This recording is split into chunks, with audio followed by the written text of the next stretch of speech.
Bonsoir à la communauté. J'ai paniqué. J'espère que vous allez bien. Aujourd'hui on se retrouve pour une vidéo compilant 10 histoires d'horreur. Vous avez à force l'habitude sur cette chaîne YouTube. On est sur l'épisode 3, une compilation de pas mal d'histoires inquiétantes, dérangeantes et flippantes. J'espère que vous passerez une bonne nuit en les écoutant. Si vous me découvrez sur cette vidéo, n'hésitez pas à vous abonner, à liker cette vidéo si vraiment vous avez aimé les histoires et me dire finalement laquelle vous avez préféré en commentaire. Je mettrai comme d'habitude plusieurs timecodes pour vous indiquer de quoi va traiter l'histoire, si c'est une histoire de tueur en série, une histoire sur le paranormal ou une interview aussi parce qu'il y en a une seule, complètement vraie, d'une personne avec qui j'ai pu parler. Je vous laisse découvrir tout ça. Bonne vidéo à tous. Magdalena Solis, elle est née en 1945 au Mexique. Pour améliorer le quotidien de sa famille qui est très pauvre à ce moment-là, elle va avoir la contrainte de se prostituer, sous la protection de son frère Eleazar. Magdalena, d'ailleurs, je l'appellerai durant toute la vidéo Mag, car c'est beaucoup plus simple pour moi-même. Et pour aussi la compréhension de l'histoire, je trouve ça beaucoup plus simple. Très influençable et abusée régulièrement sexuellement, Mag, elle va petit à petit, au cours de sa vie, sombrer dans l'horreur. Dans sa vie, elle va faire plusieurs rencontres qui vont la mener à des choses tout simplement abominables. Et la première qu'elle va faire, c'est les frères Hernandez. Ensemble, ils vont mettre en place un projet des plus flippants. Leur but est tout simplement de convaincre les habitants d'un petit village du nord du Mexique de pratiquer un culte satanique de purification inca. Et dites-vous que leur projet va marcher. Ils vont réussir à faire croire aux pauvres habitants de ce village que Mag est la réincarnation d'une déesse. Mag, elle va jouer à fond le rôle, elle va se mettre dans la peau d'une déesse et va même finir par croire elle-même qu'elle était cette déesse, qu'elle était sa réincarnation et qu'elle était venue spécialement pour restaurer la foi chez les habitants de ce village. Mais alors du coup, les cultes qu'ils faisaient, c'était quoi ? Un mélange de trucs horribles. Les cultes organisés, et c'est un mélange de vampirisme, d'inceste, de pédophilie et de criminalité. Après avoir commis les 2 premiers crimes pendant ces rituels-là, Mag, elle va prendre goût à ces pratiques-là, et elle va se mettre à exiger des sacrifices humains et à instaurer un rituel qui consisterait à frapper, brûler, couper et mutiler les victimes. Mag, au début, ça la faisait kiffer, mais à force, voilà, elle s'en a un peu lassée et elle a décidé de faire de vrais sacrifices humains. À chaque rituel, c'était la même chose. Un des habitants du village était désigné pour être la victime. La victime était alors saignée à mort par les autres membres de la secte. Elle était ensuite dirigée vers la déesse, qui était du coup Mag, pour qu'elle boive le sang de la victime.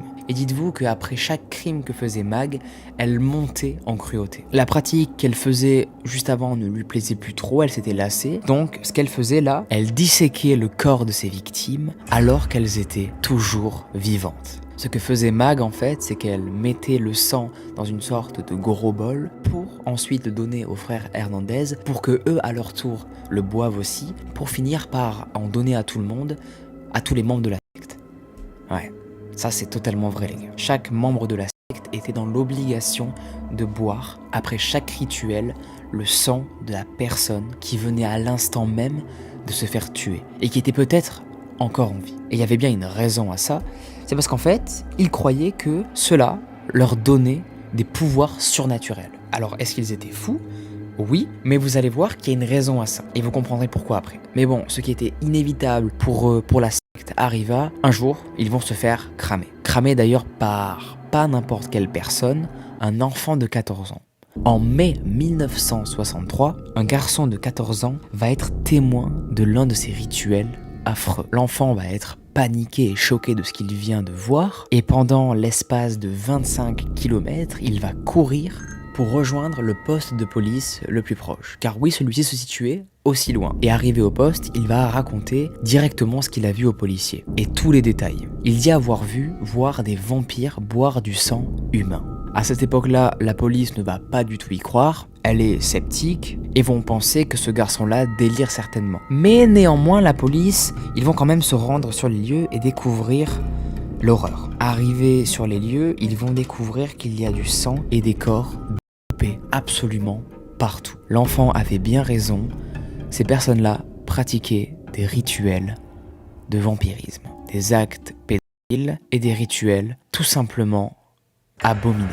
Entre-temps, Mag avait tout prévu. Avec tous les complices qu'elle avait, elle a pris la fuite, mais ont été finalement arrêtés quelques temps plus tard dans une grande ferme en possession d'une énorme quantité de marijuana. La police, ils vont menotter absolument tout le monde, mais un des frères Hernandez essaye de résister à son arrestation, donc il va se faire abattre par la police. En revanche, le sort de son frère a bien été différent, car lui s'est tout simplement fait assassiner par l'un des membres de la secte. Ce membre-là voulait apparemment faire partie de l'un des grands prêtres de la secte, et c'est pourquoi il aurait donc tué pour prendre sa place. D'ailleurs, de nombreux membres de la secte auraient été tués par les policiers après avoir violemment résisté à la police, car à la place de se rendre, ils étaient armés jusqu'aux dents, cachés dans une grotte, dans le but de tuer les policiers, car ils préféraient faire ça que de se rendre. Cet engrenage-là les avait fait vraiment perdre la tête. Quelques personnes de la secte sont sorties vivantes de cette fusillade-là. Ils ont bien sûr été arrêtés et jugés par la même occasion pour finir par être condamnés par 30 ans de prison.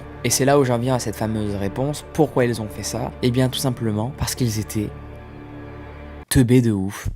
En fait, ces habitants-là étaient tellement illettrés et pauvres en termes de culture, qu'ils ne se sont même pas dit à aucun moment « Attendez, cette femme, on ne la connaît pas et peut-être qu'elle ment en fait sur ce qu'elle est ». Ils ont cru à quelque chose qui était faux et ça les a donc poussés à faire des choses complètement horribles comme boire du sang humain par exemple. C'est pour ça les gars, cultivez-vous un maximum et ne croyez pas tout ce qu'on vous dit, car des gens peuvent vous manipuler et vous faire des choses que de base vous n'aurez pas forcément aimé faire ou qu'il ne faut tout simplement pas faire du tout. Donc vraiment ayez votre propre jugement avant de faire et d'appliquer ce qu'on vous dit. Magdalena Solis et son frère vont donc prendre très cher et être arrêtés pour par contre seulement 2 meurtres, alors qu'ils en ont fait énormément. Ils n'ont pas été condamnés pour tous les meurtres qui ont été prouvés par la suite, pour la simple et bonne raison en fait que les autres membres de la secte qui continuent à la prendre pour une déesse vont refuser de témoigner contre elle et de révéler qu'elle avait tué beaucoup plus de personnes qu'elle le prétendait. Les autorités n'ont donc pas été en mesure de confirmer leur participation au meurtre qui avait été commis.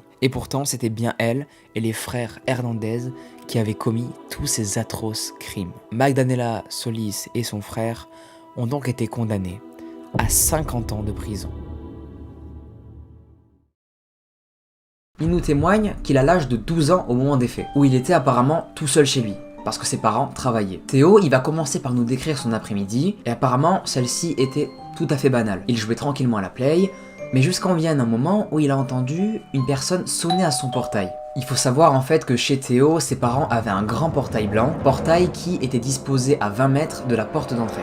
Donc Théo, après avoir entendu sonner à son portail, il va décider d'aller voir naturellement qui est la personne qui a sonné. Il va se diriger vers les caméras de surveillance, qui elles étaient tournées en direction du portail blanc, et ce qu'il semblait apparaître sur l'écran projetant devant la maison de Théo, c'était une camionnette jaune. Ce qui pourrait s'apparenter d'ailleurs à celle d'un facteur. Et Théo il va directement penser à ça. Mais il va trouver ça un peu bizarre et inhabituel, car normalement, un facteur ne passe pas à 18 h, mais bien à midi. Théo il va trouver ça vachement étrange quand un facteur se pointe à une heure aussi tardive. Et bon, pourquoi pas. Mais Théo, il va pas remarquer que ça d'étrange. Dans la plupart du temps, les fourgons de facteurs ont une étiquette montrant que c'est bien un fourgon de facteur. Sauf que là, ce camion n'avait pas du tout d'étiquette attitrée. Théo, même s'il a quelques doutes par rapport à cette camionnette, il va quand même décider d'aller voir à son portail pour voir qu'est-ce qui se passe. Et en arrivant devant le portail blanc, Théo, il va remarquer qu'il y a une personne, un homme, qui était apparemment très grand, le crâne rasé, habillé tout en blanc, et qui va en venir à lui dire d'une voix assez grave « Bonjour, j'ai un colis pour vos voisins, mais ils sont pas là, est-ce que je peux vous le laisser ?» Théo il va répondre à ça « Ouais, pas de soucis, laissez-le moi ». Puis Théo il va tendre les mains pour attraper ce fameux colis, mais là l'homme va le stopper tout de suite et va lui dire qu'il est beaucoup trop lourd pour lui et qu'il n'arrivera jamais à le soulever tout seul. Donc il faut qu'il le laisse entrer chez lui pour l'aider et le déposer. Théo il va en arriver à un point où tout va devenir flou dans sa tête. Il va trouver le comportement du mec devant lui très bizarre, car il va même en venir à insister énormément sur le fait qu'il veut entrer chez lui. Et Théo là il va faire une strat que je pense on aurait tous faite à sa place et qui est super intelligente. Il va dire à l'homme « Ok, pas de soucis, je vous ouvre le portail ». Sauf que, vous en doutez bien, Théo ne lui a en aucun cas ouvert le portail. Il a juste tapé un énorme sprint sur 20 mètres pour s'enfermer chez lui, prendre le téléphone fixe et appeler son père, pour lui expliquer la situation, qu'il y a littéralement un homme qui essaye d'entrer chez eux. Et son père va avoir la pire réaction possible. Il va tout simplement lui dire de laisser entrer ce mec chez eux. Alors que l'homme commence à sonner de plus en plus régulièrement et en plus de ça même crier dans le microphone des insultes à rallonge en disant que si il ne le laisserait pas rentrer chez eux, il sauterait le portail blanc qui séparait la maison et la porte d'entrée. Étant stressé de la situation, il va se munir d'un couteau de cuisine et va finir par se boucher les oreilles pour essayer comme il le peut de ne plus entendre cette sonnette qui fait que sonner depuis un bon bout de temps. Puis d'un coup, tout s'arrête. Théo va relever la tête, va regarder par la fenêtre et il va voir qu'il n'y a plus aucun homme devant sa maison, mais aussi qu'il n'y a plus ce fameux fourgon de facteur. Mais vous inquiétez pas, on a une fin à cette première histoire. Et en rentrant du taf, les parents de Théo, ils vont décider d'appeler la poste pour les prévenir que est-ce que c'est possible qu'une camionnette de la poste n'ait pas forcément d'autocollant obligatoirement. Car pour rappel, le fourgon qu'a vu Théo devant la maison n'avait pas d'autocollant attitré. Et la réponse de la secrétaire au bout du fil va être assez terrifiante. Elle va leur dire que c'est impossible qu'un camion n'ait pas d'autocollant attitré. Apparemment, tous leurs camions doivent avoir obligatoirement un autocollant pour effectuer des voyages. Ce qui veut dire donc que le fourgon et la personne qui avait devant la maison ce jour-là de Théo, c'était pas du tout un facteur, mais bien une personne totalement inconnue, se faisant passer pour un facteur. Pour remettre le début de l'histoire dans le contexte, Sohan, la personne du coup qui nous raconte l'histoire, il va nous dire que là, à l'heure où il écrit ce post sur Reddit, il a l'âge de 17 ans, mais que l'histoire qu'il va nous raconter s'est passée quand il avait l'âge de 9 ans. Il va aussi nous dire, Sohan, que dans cette histoire, il y aura une autre personne qui s'appelle Noah. Et Noah, c'était pas le genre de mec qui avait des très bonnes notes à l'école. Vous allez voir que cette information va être assez importante pour la suite de l'histoire. Sohan, il va finir son contexte par deux infos assez importantes, enfin du moins qui ont le mérite d'être racontées. On nous précise dans l'histoire que Noah, il vit en orphelinat. Bref, pour en revenir du coup à Sohan, lui habitait dans une grande ville, appelée Chaumont, du coup dans la même ville que Noah. Le contexte étant posé, revenons maintenant en milieu d'année scolaire, en 2013-2014. Pour vous expliquer un peu le début d'année de Sohan et Noah, ça s'est méga bien passé entre eux. Le feeling a trop bien marché, jusqu'à même en venir pour les deux garçons à découvrir leur homosexualité.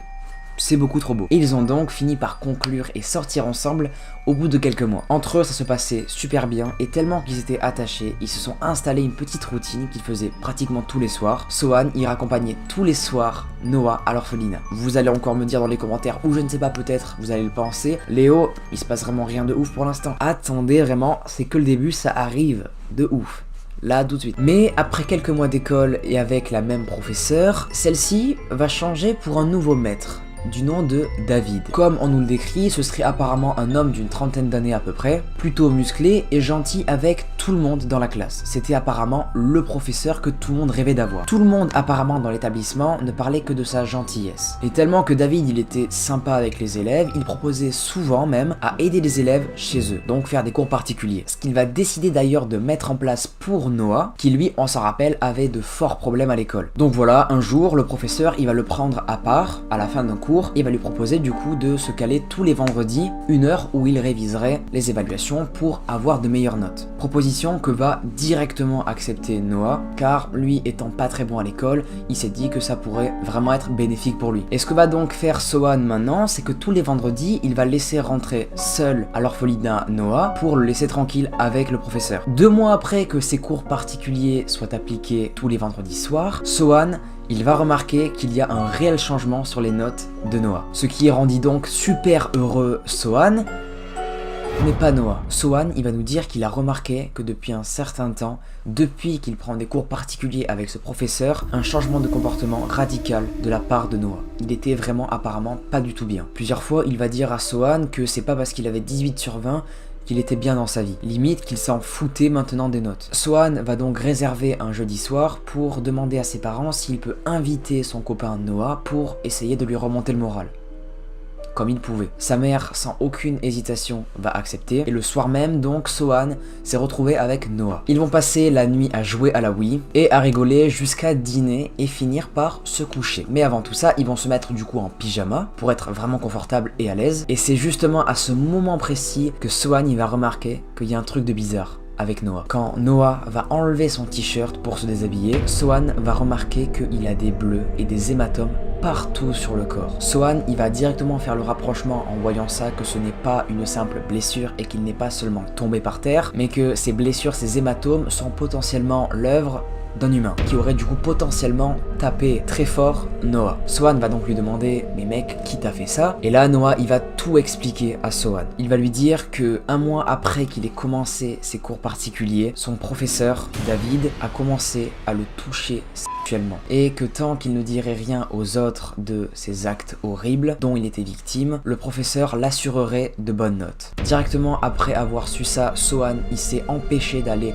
voir sa mère pour tout lui expliquer avec Noah. Et le lendemain, Sohan et Noah sont restés à la maison le temps que sa mère règle cette histoire. Et finalement, cette confession qu'a fait Noah à Sohan va porter ses fruits car une semaine plus tard, le professeur David va être envoyé en justice. Mais malheureusement, ça va pas être tellement une victoire que ça pour Noah car depuis le jour où il a dit toute la vérité à Sohan, il n'a plus voulu retourner à l'école par honte et par peur de se faire juger par ses camarades de classe. Parce qu'il faut savoir que l'école c'est, je pense, la période collège-école où les enfants sont les plus horribles entre eux. Par la suite, Sohan il va nous dire qu'il ne sortait plus du tout de l'orphelinat et qu'il s'est vraiment renfermé sur lui-même, mais était quand même pour autant assez content quand Sohan lui rendait visite et passait du bon temps avec lui. Et ce qui va se confirmer, car Noah, il va offrir à Sohan un cadeau assez spécial, mais qui va lui faire super plaisir, un collier, qu'il porte d'ailleurs encore aujourd'hui. Après ce cadeau beaucoup trop mignon de la part de Noah, ils vont jouer à la DS, tranquille, à Zelda, Ocarina of Time. J'ai inventé cette info, mais j'adore ce jeu, c'est pour ça que j'ai dit ça. Ils ont joué toute l'après-midi jusqu'au soir, jusqu'à ce que Sohan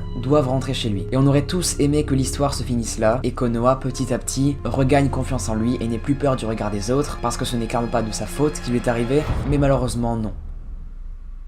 Le lendemain, Sohan, voulant passer la journée entière avec Noah, il a voulu se lever tôt, aux alentours de 9h, pour être vers chez lui, donc à l'orphelinat, vers 10h. Mais à son arrivée devant l'orphelinat, Sohan il va voir une voiture d'ambulance, mais aussi un brancard où il était apparemment disposé un sac noir. Sohan il va décider de s'approcher de ce brancard, parce que ça commence un peu à le faire flipper et à l'intriguer, et il va demander à une dame à côté de ce brancard, et bien tout simplement, qu'est-ce que c'était et pourquoi il y avait une ambulance. Et la seule réponse de la femme, ça a été ça. Désolé, ton ami s'est tué.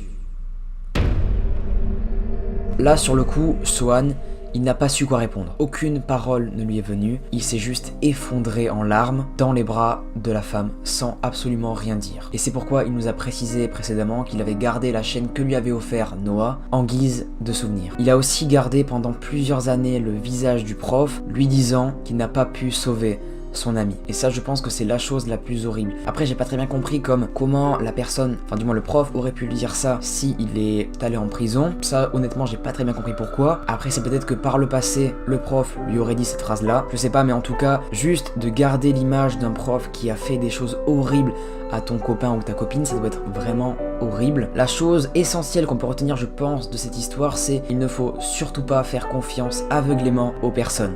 Parce que là vous avez vu, ce professeur avait l'air très gentil au début, avait la carrure du mec méga gentil et vraiment good vibe, ce qui s'est démenti par la suite. Ce mec était un, je dirais pas le mot parce que sinon je vais me faire démonétiser, mais un énorme FDP. Cette histoire honnêtement elle m'a pas mal touché parce que je connais pas mal de personnes et de plus en plus de personnes sont victimes de ça, d'attouchements assez osés et assez dérangeants de la part d'autres personnes. Je trouve ça horrible si il y a des personnes qui sont abonnées à cette chaîne là et qui ont ce genre de comportement là avec des personnes là. Vraiment désabonnez-vous et bloquez-moi de tous les réseaux sociaux s'il vous plaît. Vraiment, je ne veux aucune personne comme ça sur ma chaîne YouTube en commentaire, vraiment. Je pense que bon, il n'y en aura pas, mais on sait jamais, tu vois. Mais en tout cas, je trouve ça horrible, condamnable. Je souhaite une réussite de ouf à Sohan qui a dû vraiment en chier, en baver après l'annonce que son ami s'est tué. Malheureusement. En tout cas, j'ai pris un plaisir à reporter ce témoignage pour que les gens le découvrent. Apparemment tu as vécu quelque chose, ta mère a vécu quelque chose de bien flippant. Est-ce que tu peux nous raconter maintenant tout de suite? Alors déjà, pour cette première histoire de la vidéo, il faut se mettre dans la peau d'une petite fille de 15 ans qui vit avec un papa qui est alité chez elle, qui a un papa qui est en train de décéder. Ce papa est donc alité, c'est-à-dire qu'en gros il y a une chambre, par exemple une chambre d'amis qui est hospitalisée, entièrement équipée d'équipements hospitalisés, donc un lit d'hôpital, des machines d'hôpital, etc. Des infirmières qui viennent généralement, qui font des petites rondes de 7h à 8h, etc. pour des traitements. Cette petite fille de 15 ans là, elle est en surpoids, elle est pas bien, elle doit gérer son papa qui a une santé assez dégradante, ainsi que l'école, un endroit scolaire qui est pas très bien pour elle parce que elle se fait beaucoup harceler, ça va pas du tout à l'école et étant donné qu'elle est en surpoids, etc. Les gens la trash talk beaucoup, d'ailleurs force à toutes les personnes qui sont en surpoids. Pire truc, harcèlement, pire truc, vraiment c'est. Et donc cette petite fille là, ça va être compliqué pour elle. Elle va grandir avec des choses qui sont compliquées pour une petite fille de 15 ans, mais c'est une femme forte, donc elle va rester grande jusqu'au jour où son papa va décéder. Donc là, la famille est down. Le frère, cette petite fille là justement de 15 ans, la maman, ils vont être down. Le papa décède, donc c'est super triste. Cette fille là va être morte de l'intérieur, on va pas se le cacher. À 15 ans, quand tu perds ton papa, c'est super compliqué. Et ils vont faire un constat de jour en jour, plus le deuil passe et plus tout ce qui définit le temps va s'arrêter. Donc le premier jour, ils vont se rendre compte, en fait, il y a une grande comptoise qui est au bout du couloir, au bout d'un grand couloir. Une comptoise, c'est un espèce de meuble vertical, tu vois, avec une horloge en haut, et ça fait don. Tu sais, c'est des trucs un peu badés, tu vois, qui font bader dans les jeux d'horreur. Généralement, en jeu d'horreur, il y a ça ou un piano, et bah là, c'était ça. Il y avait une grande comptoise, une espèce de grand meuble, etc. Et en haut, du coup, bah, ils vont se rendre compte que, hop, down, il n'y a plus d'heure, elle s'est stoppée. Pourtant, tout est mis en œuvre pour qu'elle fonctionne, c'est carré, il y a des piles, je sais pas même pas comment ça marche, mais en tout cas, tout est ok, normalement, elle doit fonctionner, ça fonctionne pas. Ils vont se rendre compte au bout du 2, 3e jour, 4e jour que l'horloge de la cuisine s'est stoppée, que les montres ne fonctionnent plus, etc. Et ils vont se dire what the fuck. Mais ils vont pas plus s'attarder sur la situation et ils vont continuer leur vie, juste c'est trop chiant. Tout ce qui a sujet de temps, c'est arrêté. À relever aussi un petit truc qu'ils ont relevé aussi, eux, la famille, c'est que depuis que le papa est décédé, le robinet fait que couler, ne s'arrête jamais de couler, même s'il est fermé à fond, les plombiers sont venus, etc. Le robinet ne s'arrête jamais de couler, et il coule goutte par goutte, une goutte toutes les secondes, vous voyez. Donc, imitation des gouttes sur 20. 0. Non, c'est fou ça, wesh. Donc, pour payer la facture d'eau, c'est une OP NordVPN, hein, si vous voyez ce que je veux dire. Là, la famille va commencer un peu à se poser quelques petites questions, mais sans plus, ça peut arriver, on sait jamais. Donc, il y a des professionnels qui vont se rendre sur place, etc. pour régler un peu ces problèmes-là, mais aucun moyen, ça se part pas. Jusqu'au jour où il y a un enterrement, il y a des papiers, il y a des procédures à faire quand quelqu'un décède. Ils vont prendre justement il y a une fiche de décès avec un acte de décès où il y a l'heure précise de la personne où la personne est décédée. Et ils vont se rendre compte qu'au final, l'heure où le papa est décédé, c'est l'heure où toutes les horloges, tout ce qui a défini le temps dans la maison, horloge, montre, la comptoise, etc., s'est arrêté. En fait, tout ce qui définit le temps s'est arrêté à l'heure, la minute et la seconde précise où le papa est décédé. Histoire vraie, ça c'est l'histoire de ma maman. Qu'est-ce que vous voulez que je vous dise de plus? Ils ont déménagé après quelques temps de cette maison, pas parce qu'ils se sentaient mal ou quoi que ce soit, c'est juste parce que la maison était beaucoup trop grande, parce que c'était une grande maison, à savoir qu'on avait une biche, un cerf, donc ça c'est improbable frérot. Du coup ils ont déménagé de maison parce qu'elle était beaucoup trop grande, donc ils ont forcément rembarqué les meubles, justement ces horloges là, la comptoise, etc. Faut savoir que tous ces meubles qu'ils ont rembarqués dans la nouvelle maison se sont remis à fonctionner, donc l'heure est réapparue sans même qu'ils y aient touché. Donc fin de vidéo, après ça dépend de Léo comment il va faire le montage, mais je vais vous drop une vidéo de ma maman qui acquiesce l'histoire. Et voilà, c'était l'histoire de ma maman. Ce serait ouf qu'on ait ta mère en vidéo. Très bizarre cette phrase, vraiment tournée très bizarrement. Mais ça pourrait être trop cool qu'on ait une sorte de preuve en mode. Il y a beaucoup de personnes qui vivent ça sur internet. Je vois beaucoup de témoignages sur Reddit comme ça, de personnes qui décèdent. Et après, tu sais, les proches ils se rendent compte que finalement, l'horloge s'est arrêtée à l'heure de la mort de la personne. C'est fou, c'est ce genre d'histoire, il y en a plein. Et ta mère, je pense, fait partie de ces personnes qui ont vécu ce genre d'histoire paranormale complètement, je trouve, terrifiante. Bah, c'est ça, puis en vrai, ce qui est incroyable, c'est de voir qu'en fait, tout ce qui définit l'espace-temps, tu vois, ça s'est arrêté. Comme si la maison s'était éteinte le jour où son papa est décédé. Et ça, je trouve ça incroyable. En tout cas, ça m'a fait super plaisir. C'était la petite histoire de ma maman. Donc, j'espère qu'elle vous a fait kiffer. MRC la daronne. Un maximum de. Qu'est-ce qu'on peut mettre de trucs drôles? De chou-fleur. Chou-fleur, ça va être pas mal en commentaire, pourquoi pas. Le référencement sera nul de ouf, à cause de toi, par ta faute, mais on s'en fout en vrai. La troisième histoire, c'est l'une des plus horribles que j'ai vues sur internet. Et c'est celle de Jawed Iqbal Mughal. Et on sait très peu de choses sur ce type-là. On sait juste qu'il est né à Lahore, au Pakistan, en 1956. On sait également qu'il est le 3e fils d'un marchand. Son enfance, on sait encore une fois presque rien. Mais on sait que vers 1978, il a commencé à travailler quand il était au collège. Son père, il avait acheté 2 maisons et il voulait en fait fonder une entreprise en refonte d'acier. Il a vécu cette vie-là avec son père pendant des années. On ne peut pas savoir si sa vie était bien ou mal, mais en tout cas par la suite, il a fait des choses qui sont...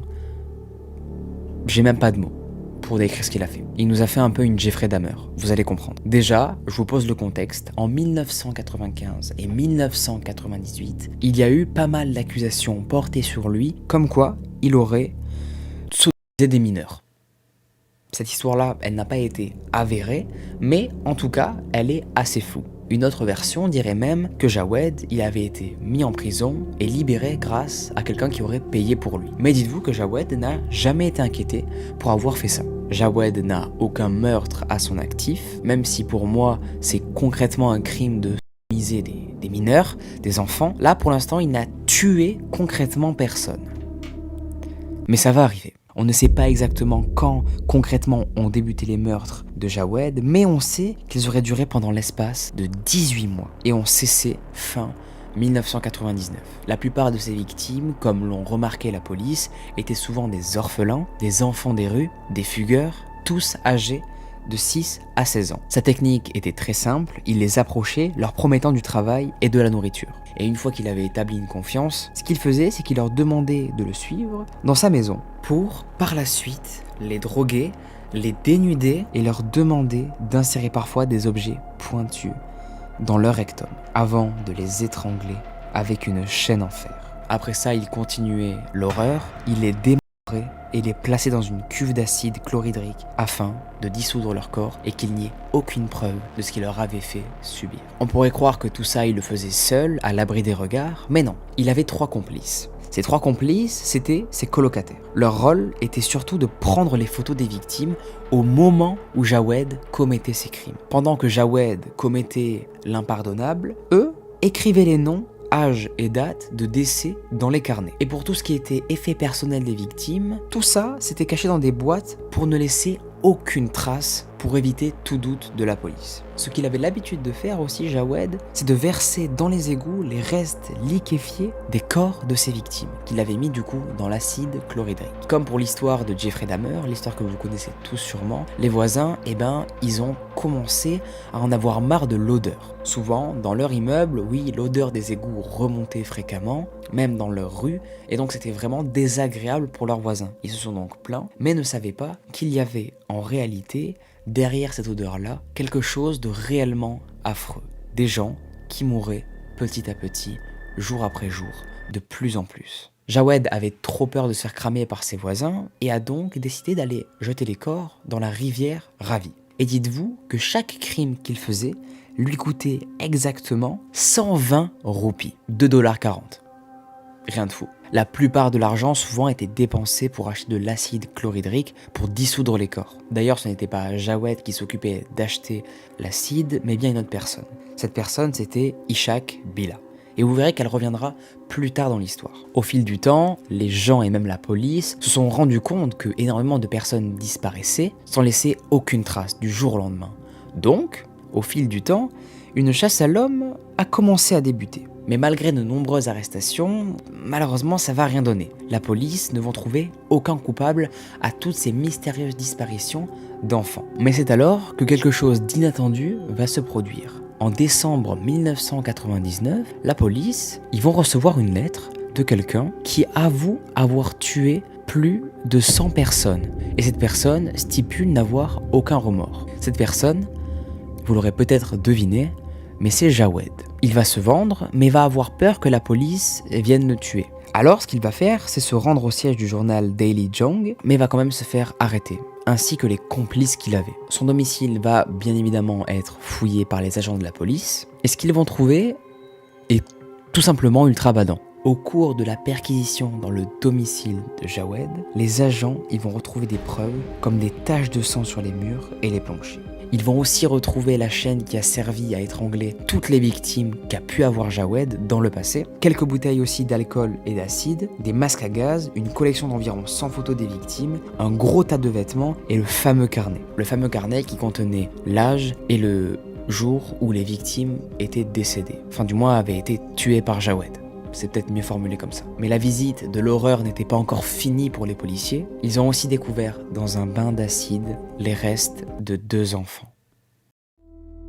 Jawed va essayer plusieurs fois de manipuler l'avis des policiers et va essayer de leur faire croire qu'il n'a en fait jamais fait ça, il changeait souvent de version, qu'il était juste le viewer de tout ça et qu'il n'avait rien commis de tout ça, il n'avait tué personne. Puis juste après, c'était incohérent parce qu'il a avoué en fait qu'il avait tué toutes ces personnes-là, en disant qu'il voulait mettre en évidence la condition des enfants défavorisés et qu'il voulait envoyer un message aux parents des garçons qu'il considérait comme coupables de négligence. Et enfin, il avait aussi déclaré qu'il voulait donner l'espoir aux enfants résignés à leur triste sort de mendiants. En gros, il voulait dire par là qu'il voulait abréger les souffrances des personnes qui vivaient dans la rue, de ces enfants-là, pour qu'ils meurent de lui, mais pas du froid de rester dehors et des conditions horribles et de la famine finalement. Quelques jours après l'arrestation de Jawed, il y a aussi tous ses complices qui vont sauter avec lui, mais un en particulier qui va commettre quelque chose d'horrible, c'est Ishaq Billah. C'était la personne accusée d'avoir vendu de l'acide à Jawed. Et cette personne-là, eh bien elle va se suicider. Ishaq Billah, la personne qui a été accusée d'avoir vendu de l'acide et d'avoir participé au viol, se suicidera en sautant par la fenêtre du 3e étage d'un quartier général de la police. Selon plusieurs témoins, il serait mort instantanément. Le 16 mars 2000, le juge Allah Buksh Ranja l'a reconnu coupable de 100 meurtres et l'a condamné à mort. Il y avait, dites-vous, plus d'une centaine de personnes qui avaient témoigné contre lui et qu'il ne lui souhaitait qu'une chose, c'était qu'il soit pendu. Le juge avait même déclaré « Vous serez étranglé jusqu'à ce que mort s'en suive devant les parents des enfants que vous avez tués. Votre corps sera ensuite découpé en 100 morceaux et placé dans l'acide, comme vous l'avez fait avec ces enfants. » Bien sûr, tout ça, vous l'aurez deviné, a créé une polémique. Ce qu'a dit ce juge à ce moment-là a été beaucoup remis en question et au final, personne n'a été condamné à mort, mais tout le monde s'est pris la prison à vie. Ma caméra n'a plus de batterie, mais c'est pas grave, on continue, vous inquiétez pas, vous avez toujours ma voix. Et c'est le plus important. Sajid Ahmad a été aussi condamné lui à mort car il était aussi un complice de Jawed. Un garçon nommé aussi Mohamed Sabir a été condamné à 42 ans de prison. Il avait lui à ce moment-là 13 ans. Et Naden Mohamed, le dernier complice, lui, a été condamné à 182 ans de prison. Et il avait à ce moment-là, lui, 15 ans. Et a été accusé de 13 meurtres. Jawed a donc, comme vous l'aurez compris, pris de la prison à vie et a d'abord tenté de se suicider 2 fois en prison, mais sans succès. Il était vraiment persuadé que la police conspirait contre lui. Plutôt que de subir ce jugement, Iqbal et donc un complice à lui se sont, comme vous l'aurez peut-être deviné, suicidés en prison en octobre 2001.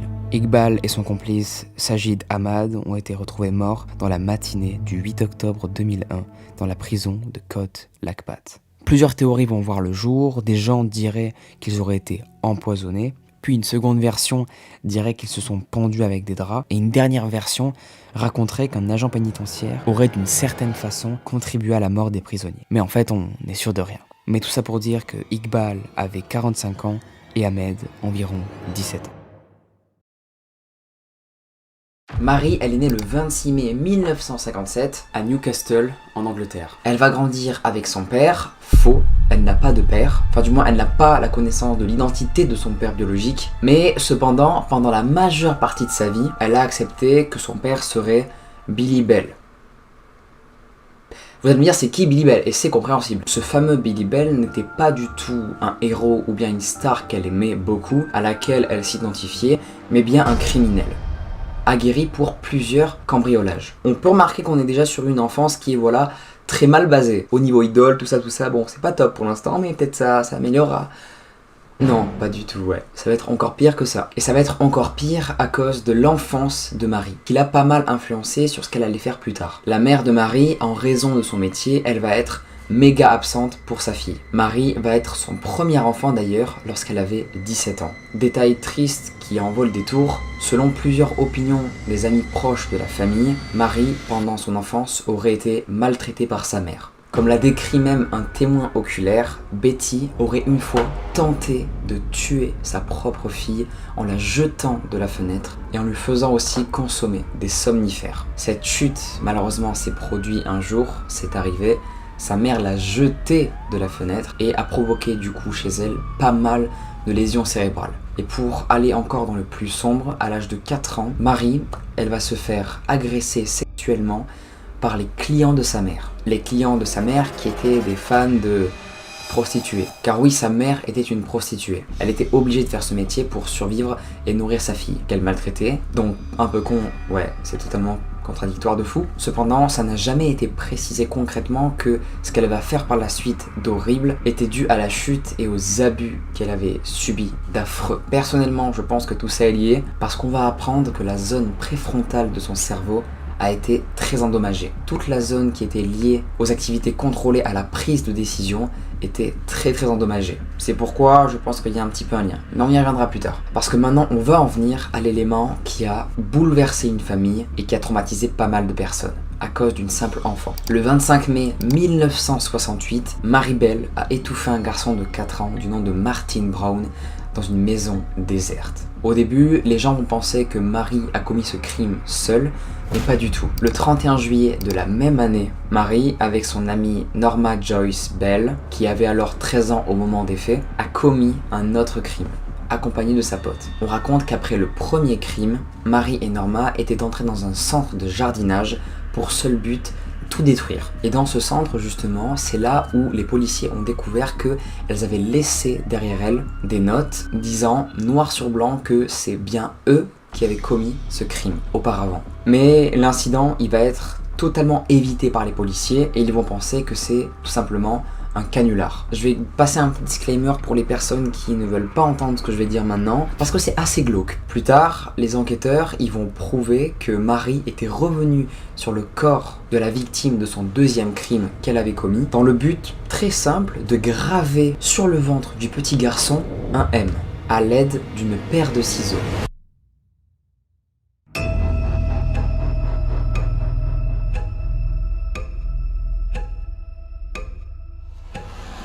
Le 17 décembre 1968, le verdict final de l'affaire va être annoncé à la cour d'assises de Newcastle et c'est à ce moment où Marie et Norma vont être déclarées coupables d'homicide involontaire. Et c'est à ce moment précis où Norma et Maribel vont être reconnues coupables pour homicide involontaire. Involontaire pour la simple et bonne raison que les psychiatres qui ont été appelés par le tribunal ont constaté très vite que Marie avait un gros souci mental et qu'elle avait pas mal de symptômes de psychopathie. La peine de Marie va être allégée à cause de ses déficiences mentales. Elle a été même présentée comme étant un risque très grave pour les enfants, qui a donc décidé par la suite de la condamner à 12 ans de prison. Et souvenez-vous de sa mère, qui elle avait des problèmes de fric un peu. Elle a décidé de raconter l'histoire de sa fille pour se faire de la moula. Mais ça ne s'est pas arrêté là, elle va aussi décider de vendre des notes de sa fille que soi-disant elle avait écrites, alors que pas du tout, c'était clairement sa mère qui faisait genre qui avait écrit ces notes, comme elle était devenue connue dans le monde du crime, pour que les gens, hop, rachètent ces notes qu'elle n'avait pas du tout écrites.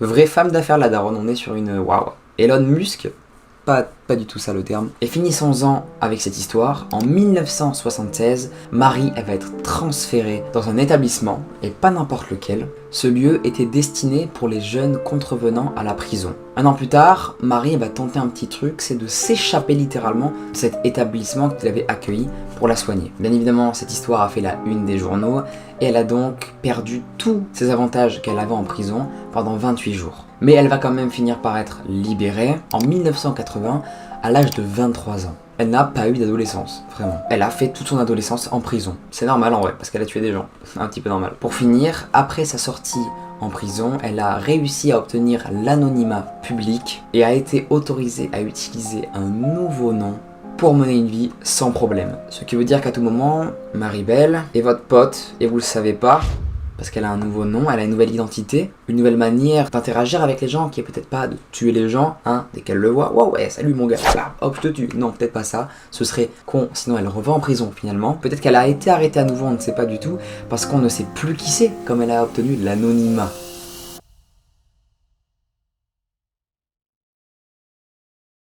Je vais être honnête, la troisième, c'est ma préférée. Pourquoi ? Parce qu'on a une preuve vidéo. La meuf qui a vécu l'histoire nous a filmé la chose de flippante qu'elle a vu. Cassandra, la personne du coup qui nous raconte son histoire, elle a 19 ans au moment des faits. Et c'est une Française, c'est trop cool, qui est étudiante pas loin d'Angers. Et elle va nous dire qu'elle habite apparemment seule dans un appartement pour ses études qui comporterait que 2 fenêtres au 2e étage. Élément qui est très important pour la suite. Et apparemment ces 2 fenêtres donneraient sur une cour et un immeuble.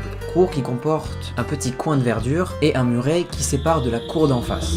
Bref, début novembre, les parents de Cassandra, ils vont venir la voir pour lui rendre visite. Et son père, à Cassandra, il va remarquer un truc un peu chelou. Une échelle en bois est disposée contre le muret de l'immeuble où est son appartement. Et là, son père, en rigolant, il va lui dire « Ah, ça doit être sûrement un cambrioleur qui répare son coup, sûrement. » La vanne, c'est une blague, non? Ok, ouais. Waouh.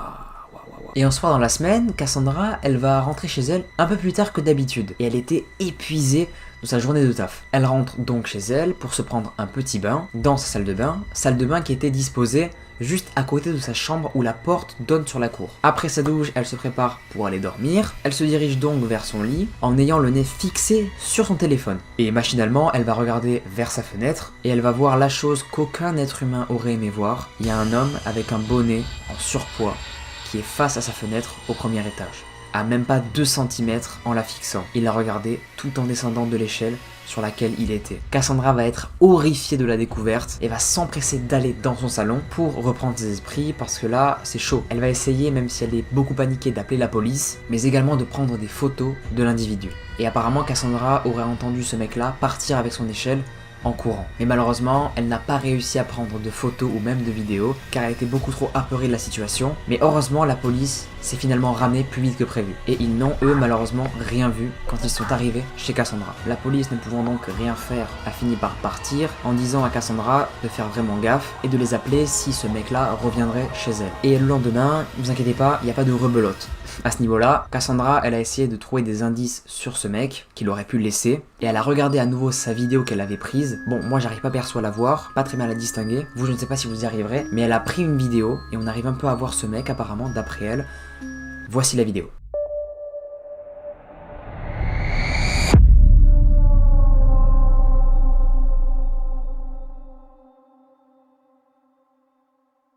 Elle a aussi trouvé en bas de son immeuble 8 trous.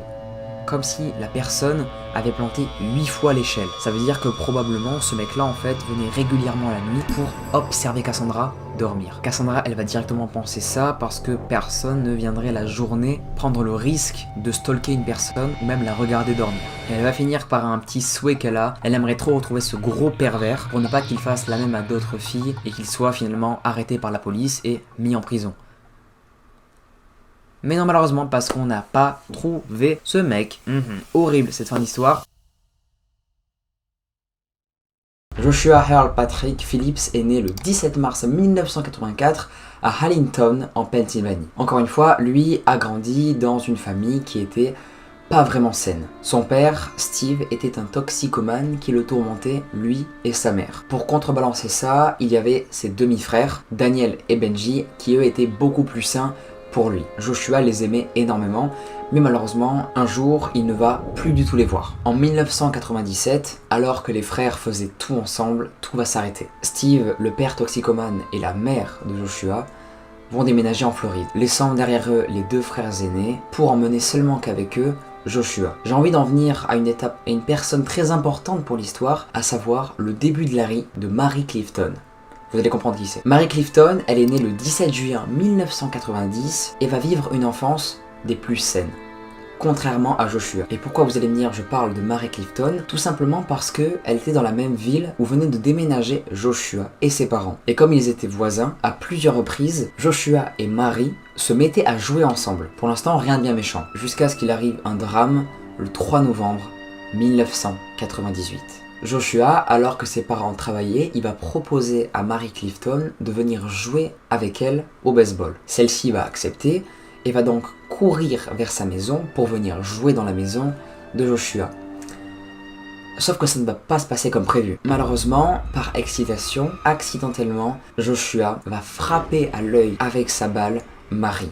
Joshua n'a pas le réflexe d'appeler les pompiers ou même ses parents. Il va faire quelque chose d'absolument glauque. Effrayé par ce que vont dire ses parents de la situation, il va décider de traîner Mary Clifton, qui elle est en pleurs dans la maison, pour finir par l'étrangler et la frapper avec sa batte de baseball. Joshua, il ne va pas savoir quoi faire et il va donc décider de cacher le corps de Mary décédée sous son lit pour que ses parents ne découvrent pas l'horreur. Il aurait pas dû faire ça. La même journée, à 17h, la mère de Mary Clifton va signaler à la police que sa fille a disparu. Joshua, lui, dans sa chambre, était en panique et va entendre, à un moment donné, quelqu'un gémir. Comme si le corps qui était sous le lit n'était pas du tout décédé. Quand il va se pencher pour voir si elle est toujours en vie, il va voir le corps de Mary trembler de peur et gémir. Alors ce qu'il va décider de faire, c'est prendre un poignard, lui trancher la gorge et lui mettre plein de coups dans le ventre. Il va faire ça en enlevant le matelas à travers les lattes du lit. Et après avoir commis ce meurtre sanglant, il va remettre tranquillement ce matelas comme si rien ne s'était passé. Les autorités pendant ce temps-là vont se mettre à la recherche de la petite fille et même Joshua, le meurtrier, le petit garçon, va se mettre à chercher Mary pour que personne ne se doute que c'est lui qui l'a tué. Quand il s'est fait arrêter, il a expliqué en fait aux enquêteurs qu'il s'est créé en fait un monde autour de lui inconsciemment et il s'est fait croire en fait à lui-même que tout ça n'était jamais arrivé. Son cerveau l'a programmé pour qu'il se dise ok non, ok cette fille a disparu mais ce n'est pas moi qui l'ai fait, j'ai rien fait.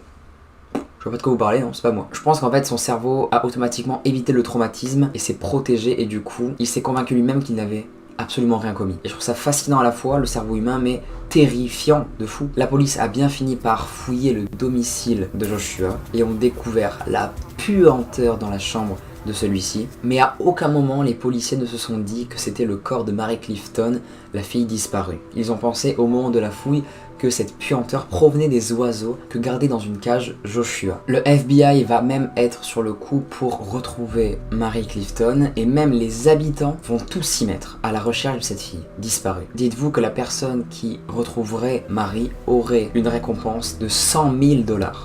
Et c'est le mardi 10 novembre la même année que tout va se résoudre. Dunphy, l'un des parents de Joshua, va remarquer dans la chambre de Joshua, son fils, une tache humide inhabituelle qui ressemble fortement à une tache de sang. Dunphy, inquiet, va donc regarder sous le lit et va découvrir qu'il y a les jambes de la petite fille, de Mary Clifton. La mère de Joshua a couru frénétiquement vers le poste de police le plus proche pour littéralement balancer son fils. Mais elle ne va pas le dire comme ça, elle a juste indiqué où il fallait qu'il cherche parce qu'elle avait vu quelque chose peut-être qui était bizarre. Sauf qu'elle a clairement balancé son fils et c'est normal en vrai, parce que son fils a tué quelqu'un.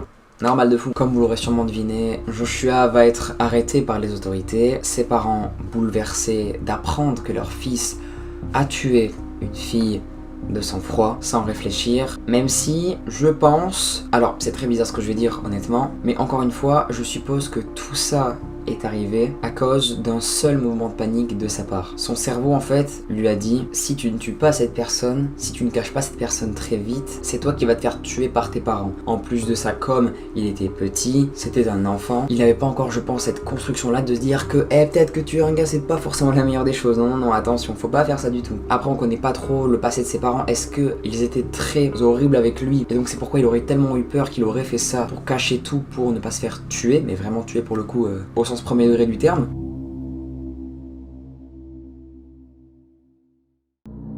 En septembre 2022, j'ai posté une story dans laquelle j'annonce que j'ai tourné l'une des plus grosses vidéos de ma chaîne. J'ai tourné ce matin la vidéo qui marquera le plus ma chaîne YouTube. Khadija, Sabrina, merci d'avoir accepté cette interview, ça me fait extrêmement plaisir. J'avais envie aujourd'hui, dans cette vidéo, de témoigner ton histoire, Khadija. Là même, j'ai un peu pas la boule au ventre, mais même toi, Khadija, je sais pas si t'es... Voilà, bon, ça va être, je pense, très dur. Si t'as envie, s'il y a des questions, t'as pas envie d'y répondre, tu n'y réponds pas, tu ne te forces pas. Voilà, ça viendra comme ça, ok, y a pas de souci, d'accord? Ok. Comment tu décrirais, Khadija, en un seul mot, ton histoire, tout ce que t'as vécu? Comment, avec un mot ou une phrase, tu décrirais ça? Pas de chance. La malchance? Ouais. Pour toi, ce qui t'est arrivé, est-ce que c'est une malédiction? C'est quoi pour toi? Des fois, je dis que oui. Des fois, je dis que c'est le destin.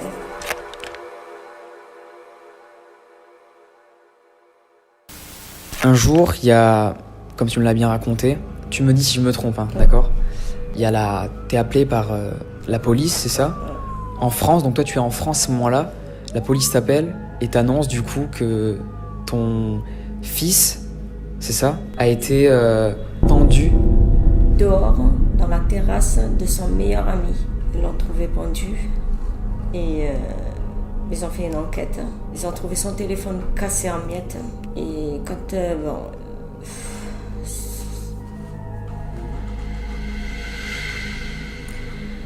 le problème, c'est son meilleur ami qui l'a assassiné. Moi, j'étais ici en France, c'est en Algérie que ça s'est produit. Et je savais que, parce qu'on m'a dit qu'il était mort par une crise cardiaque, pour pas m'inquiéter. Mais quand je le savais, j'avais dit aux filles, non, votre frère a été assassiné, je l'ai senti. Et c'est là quand je suis partie que je l'ai vu à la morgue. Tu as vu la scène? Je l'ai vu allongé, mort. Pour moi, c'était tragique. On m'a ramené directement à l'hôpital et je ne savais même pas où j'étais. J'étais presque paralysée. C'est un traumatisme que tu as vécu. C'est ça. Est-ce que toi, tu as pu faire le deuil de ça? Non, pas encore, tu y repenses et c'est normal. C'est normal. C'est que c'est ma chair, c'est mon cœur qui est parti à l'âge de 24 ans. En plus, je lui avais donné le prénom de mon frère qui est décédé au même âge que mon fils. Comment il est décédé, votre frère? Égorgé par les terroristes. Et poignardé plein de coups de couteau.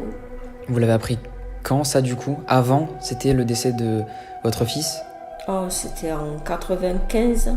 Mon frère, c'est en 95. Et après, il y a eu le décès de mon père en 97. Un an et demi après. Tué par balle, par les terroristes. Et là, en 2019, c'est mon fils. Et en 2020, c'est ma mère, pareil, assassinée de son 9 coups de couteau par son fils, mon demi-frère. C'est très dur. J'ai vécu des moments... Déjà, j'avais même pas fait encore le deuil de mon père, que j'ai pleuré pendant des années, jusqu'à que j'avais plus de larmes. Là, c'est que quand je repense, j'ai dit, mais pourquoi moi? Pourquoi ça m'est arrivé à moi? Ça me fait très très mal. Très très mal. Je garde le sourire pour mon travail. Je garde le sourire pour les enfants, pour mes enfants. Mais est-ce que tu sais si les personnes qui ont fait cet attentat, est-ce qu'ils ont été arrêtés? Est-ce que tu le sais ça ou pas? Est-ce que ça t'a pas rassuré? Si oui. J'ai le copain de mon fils qui a été emprisonné, là il est en prison. Mon demi-frère il est en psychiatrique, moitié prison. Et par contre pour mon père et mon frère, c'est des terroristes. Je ne sais pas s'ils ont été tués ou pas tués. C'était à l'époque, c'est que les terroristes, la moitié ils ont été tués par l'État, par l'armée.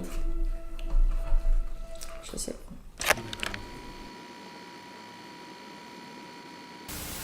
Est-ce qu'on peut dire que... En plus, là, j'avais des questions, pour être honnête avec les gens en tête. Tout oublié parce que c'est... Waouh. Si tu veux, tu peux le montrer aux gens là, juste là. T'as tous les actes de décès, c'est ça? Ouais, c'est marqué, là c'est marqué égorgé, là... Non, ça c'est égorgé, pardon. Ça c'est tué par balle. Pareil, c'est le décès de mon fils. Il est mort le 20 août.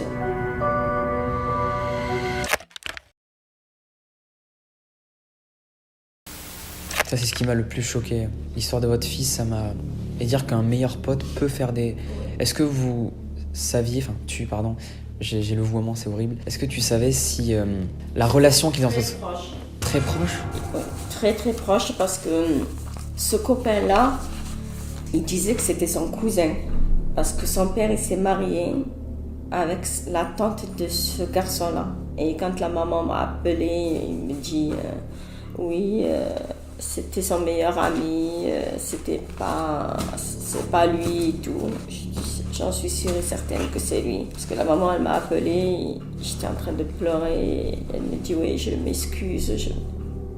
Je lui dis, mais c'est pas de ta faute. C'est ton fils. C'est lui qui l'a assassiné, c'est pas toi. Pourtant, elle m'a jamais parlé, jamais. On se connaît pas. Mais elle m'avait appelé par téléphone parce qu'elle était,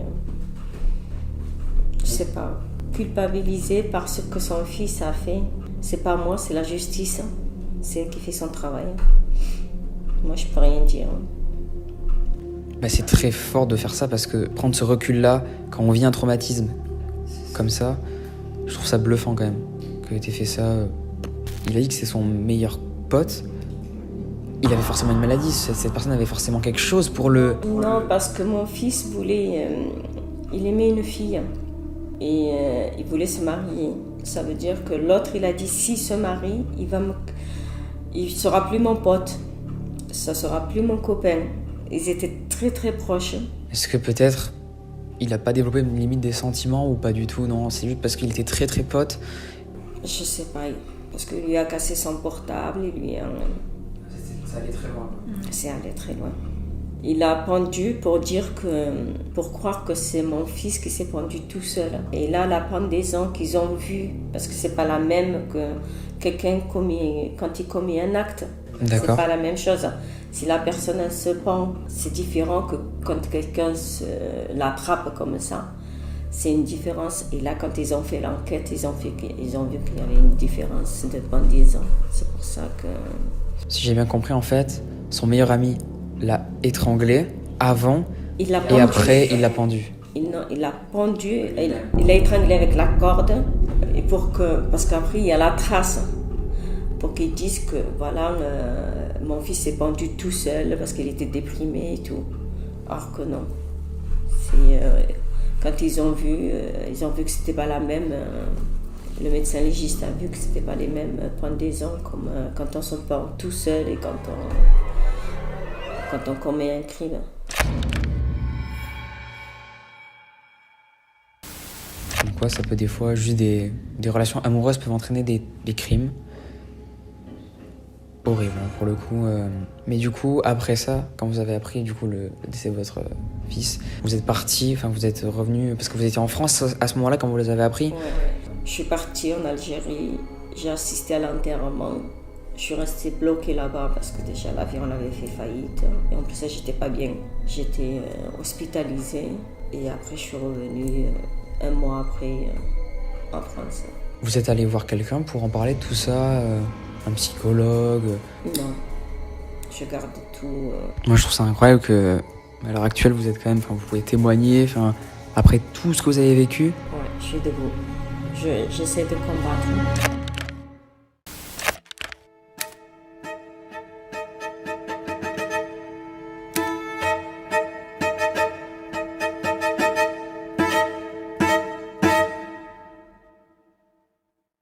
La personne dont on va parler, c'est Brandon Lee. Brandon Lee, pour ceux qui ne le connaissent pas, c'est un acteur américain qui est né le 1er février en 1965 à Oakland, en Californie. Brandon, comme vous l'aurez peut-être deviné à son nom de famille, est oui le fils de Bruce Lee, l'acteur qui est le plus connu pour avoir fait de nombreux arts martiaux. Et sa mère, c'est Linda Lee. Bon, elle est inconnue de ouf au bataillon, mais voilà, précision, c'est sa mère. Brandon, il a aussi une sœur du nom de Shannon Lee, sœur d'ailleurs avec qui il va passer une enfance superbe. On pourrait dire que leur famille est idéale. Jusqu'au jour où la famille Lee, ils vont être mis au courant d'une nouvelle qui est tout simplement abominable. Leur père, Bruce Lee, est mort.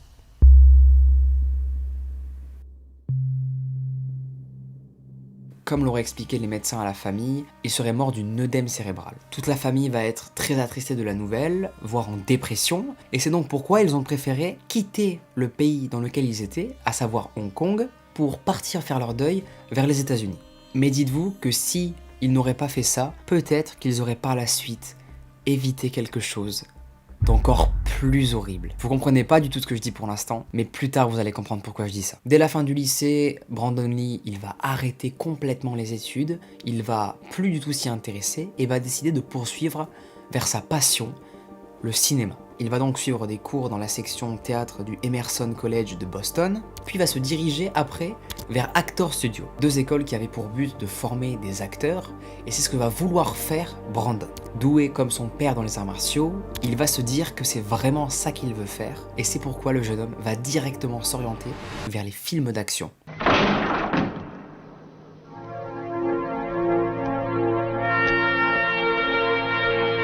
Le premier rôle qu'il va avoir, c'est dans un film d'arts martiaux, L'héritier de la violence. Film de kung-fu qui est très connu, je sais pas si des gens l'ont vu parmi vous. Puis il va décrocher à nouveau un second rôle qui est censé à ce moment-là bouleverser sa carrière, le faire littéralement exploser. Et voici le synopsis. Un guitariste mort, revenu à la vie pour se venger des auteurs de son meurtre. Selon la légende, un corbeau peut ramener une âme du royaume des morts pour se faire justice et redresser les torts. C'est le synopsis du film The Crow, le film du coup qui était censé le propulser de manière internationale. Non, pas du tout. Ça a fait tout l'inverse. Ça a fait quelque chose de bien pire, et vous allez comprendre de suite pourquoi je dis ça. Le tournage déjà il va être très intense pour les acteurs et même les caméramans qui filment tout, car déjà à de multiples scènes le comédien Brandon Lee doit tourner torse nu sous une pluie artificielle, de nuit, et il faut savoir que tout ça est filmé, donc plein d'appareils électroniques, et la pluie et l'électronique, eh bien ça fait pas un beau mélange, comme vous l'aurez sûrement compris. D'ailleurs, c'est ce que va relever Entertainment Weekly. Il y a eu énormément d'accidents pendant le tournage. Un technicien de l'équipe aurait été électrocuté pendant une tempête quand il filmait à l'extérieur qui aurait dévasté complètement le plateau. Il y aurait aussi eu un ouvrier qui serait tombé d'une construction qu'il aurait construite pour le tournage. Donc déjà pour vous dire que les conditions seront pas trop top. Mais bon, c'est le cinéma et il faut mettre les grands moyens pour que le film rende bien. Et ça se comprend. À l'époque, il n'y avait pas encore tous ces effets spéciaux complètement fous qu'on peut faire en post-prod maintenant. La pluie, il n'y a aucun moyen de la rajouter malheureusement au montage. Il fallait la faire de manière artificielle. Enfin bref, ce tournage était maudit. Mais c'est pas ça le pire. Le pire, il vient maintenant. Le 30 mars, Brandon Lee, il doit tourner une scène dans laquelle le méchant, se prénommant Funboy, doit lui tirer dessus avec une arme. C'est donc ce qu'il va se passer. Le comédien va tirer sur Brandon Lee, sous les yeux de la production. Brandon Lee, le comédien qui a à ce moment-là 28 ans, s'écroule par terre, mais donc suit la trame scénaristique, et donc fait ce qu'il a à faire. D'ailleurs, à ce moment-là, tout le monde est choqué de son jeu d'acting, il est vraiment top, impressionnant, à tel point que les réalisateurs qui sont derrière la caméra vont se douter qu'il y a un truc quand même d'un peu bizarre, c'est beaucoup trop réaliste pour être joué. Et ils avaient raison, ils ne s'étaient absolument pas rendu compte, personne à ce moment-là, que Brandon Lee avait été touché par une réelle balle. Au moment où tout le monde a réalisé qu'en fait la balle qu'il s'était pris était une vraie, il était en train de se vider de son sang. Alors que Brandon devait simplement simuler sa mort pour un film, il est malheureusement mort pour de vrai, pour le cinéma. Brandon Lee s'est éteint à l'âge de 28 ans à 13h, le lendemain où on l'avait transféré aux urgences de Wilmington. Il va décéder quelques heures après être arrivé à l'hôpital, laissant malheureusement sa fiancée, Eliza Hutton, qu'il avait prévu d'ailleurs d'épouser 2 semaines plus tard, une fois ce maudit tournage derrière lui.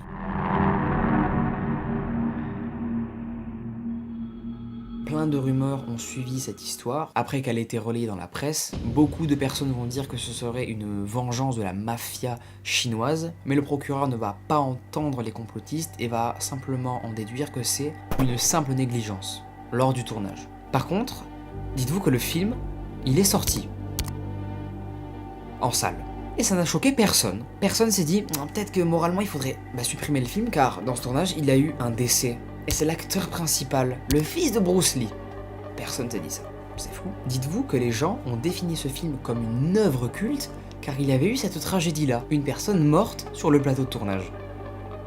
C'est des fous les gens. Alors pour vous c'est quoi? Est-ce qu'il y a une histoire de vengeance de la mafia chinoise ou même qu'une personne a voulu nuire à la carrière de Brandon Lee, lui en voulait terriblement et a donc remplacé la balle, enfin la fausse qu'il y avait par une vraie? Est-ce que ce n'est tout simplement pas un manque de peau et que, je ne sais pas moi, que la production allouait des armes qui étaient chargées, des armes qui n'ont donc pas du tout vérifié à l'avance? Peut-être que c'est une erreur de la production.